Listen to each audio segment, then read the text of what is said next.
It is good news for Cowboys fans today. Head coach Brian Schottenheimer revealing that Dak Prescott back at OTAs. Prescott only played in 8 games last season before having to undergo season-ending surgery on his hamstring.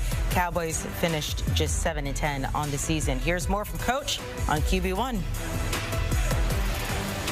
He looks good. He's, again, you guys will see him out there today. He's doing his normal stuff. He's getting most of the work with the ones. We're rolling some guys through there, but you'll see him. He looks good, and I think he's progressing nicely. Let's welcome in Garrett Podell. There he is. Garrett, you've been out there with the Cowboys, following them closely. What more can you tell us about Dak Prescott? I know it's a huge relief for fans to see him out there this early. 100%. Great to see you, Amanda. And I was able to watch the entire OTA practice, OTA number 2 here in Dallas. And to Shotty's word, as you just saw, Dak was out there taking the vast majority of the team reps as if it were any practice in the regular season. And he looked good. He rolled out, threw balls from both the left and right side of the field and looked pretty smooth. I was able to talk to him after practice today, and he told me, in terms of my limitations, the only thing I'm not cleared for is contact. But we're talking here at the end of May in OTAs, and so that's not really a problem. And even in training camp, if that's still the case, not a problem, because he's rocking that red jersey and no one is to hit him. So he's certainly on track to be ready for week 1, that Thursday night in Philadelphia against the Super Bowl champion Eagles.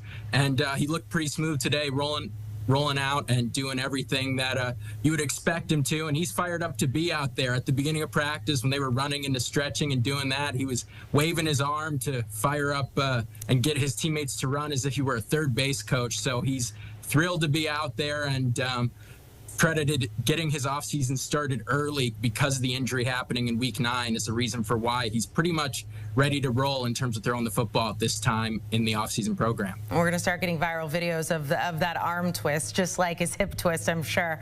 Talk to us about, look, he has a new weapon on offense, and George Pickens making the trade for him. We know CeeDee Lamb has been very optimistic about him, saying we're both ones right now. There's not a 1 and a 2. Micah Parsons even joking around on social media that CeeDee Lamb has a new best friend, and he's been kicked to the curb. Schottenheimer, Shotty, as we do call him, seems to be optimistic as well. Why is he fitting in so well to this offense so far?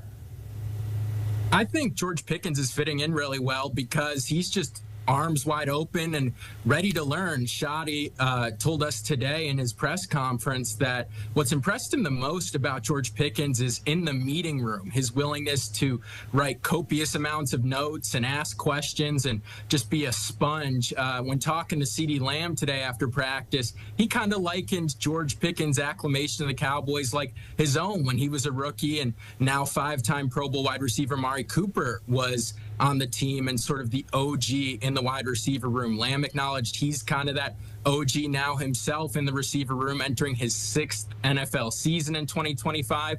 And he said Pickens has asked a bunch of questions, and he's been happy to help him.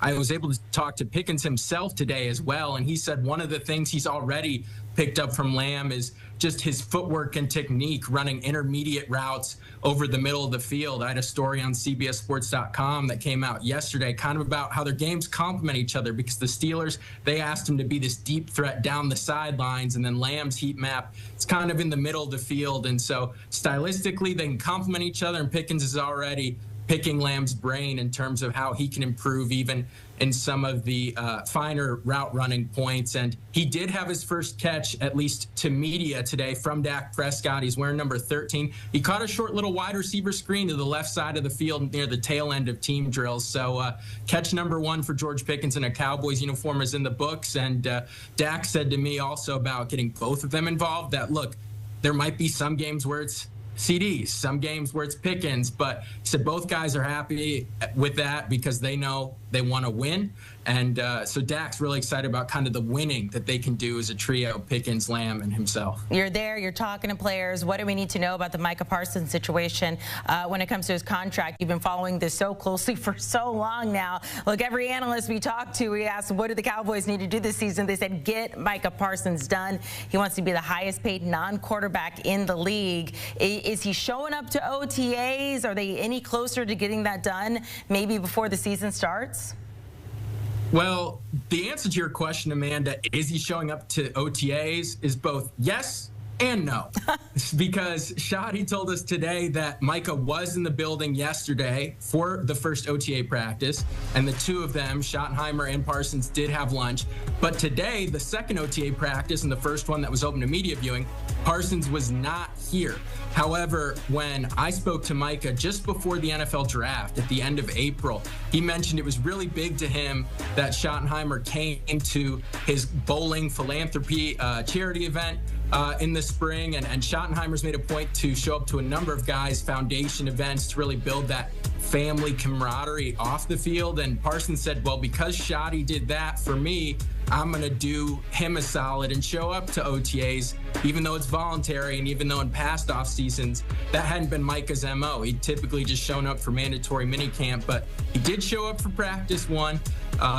Wasn't here today, but he should be here pretty regularly throughout the offseason. That was at least what Schottenheimer conveyed to us. And in terms of when his contract could get done, Micah has urgency on that. When I spoke to him at the end of April, he told me that he wants to get it done, and he thinks it's incredibly important to get done before training camp in July so that he doesn't have to resort to a holdout. Now, the Cowboys did go through with a CeeDee Lamb holdout this past offseason, and he missed the offseason program and training camp. And early on in the season, him and Dak weren't quite on the same page, and he pointed to training camp and missing that and the OTAs as a big factor in that. I asked CD today, how big is it for you to be here at the start of the offseason program now instead of last year when you missed? And he said it's night and day, and Dak echoed a similar sentiment. So I would say that Micah will be here intermittently, and that the countdown clock, because the Dallas really operates on deadlines when it comes to contracts, that training camp in July would be my educated prognostication about when we might see Micah Parsons' extension news. Waiting for contract, definitely Jerry Jones's MO. But I will tell you, as somebody who's from Dallas, the best thing he said is just that camaraderie. I don't think we've had that a lot with this Cowboys team for a hot minute, so that gives Cowboys fans a lot of hopes. Garrett, thank you so much. Taking a look at the Cowboys schedule, kicking things off against division rival the Eagles very early in the season, week 1 on Thursday Night Football. Division over the Cowboys. So yesterday, Brian McFadden put out his top 5 NFL players with the most approved. Coming in at number 5 was one of the newest members of the Cowboys, George Pickens. BMAC saying that Pickens needs to clean up some of the drama that followed him around Pittsburgh, show that he can be both quality on and off the field. Well, CeeDee Lamb says he's already impressed with Pickens, saying they're both ones. There's not a 1A, a 1B, and number 2. New head coach Brian Schottenheimer seems to agree. I think we were all on board. I think we're always trying to find the right pieces and good pieces, and I think we're really excited about what he brings as a football player. But I see a guy